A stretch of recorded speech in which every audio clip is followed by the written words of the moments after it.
O ne, tik ne dar vieni rinkimai. Kodėl mes turime rinkti savo lyderius? Ar ne tam mes turime atstovų rūmus? Jeigu norėsi balsuoti, mums reikės tavo dokumentų. Bet aš gyvenu čia visą savo gyvenimą. Draudimas amerikiečiams balsuoti tai ir sauga amerikiečiams. Bet aš 40 metų baltasis, kuris neėjo į koledžą ir visas žinias gaunantis iš monitorių degalinėse. Pabalsuok.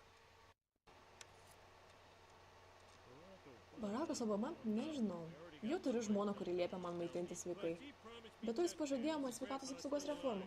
Ir senelis dar gyvas. Mitas Romnis girdėjau įdėjus stebuklingas trumpikes. Tikiuosi laisvo pasaulio lyderio, kuris vadovautų.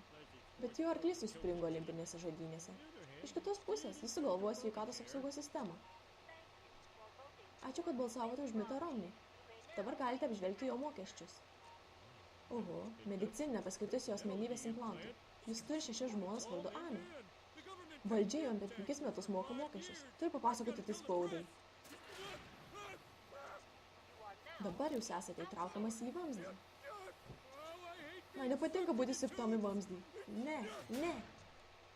Iš kur Kinijoje? Na, bent jau dirb pastovų darbą.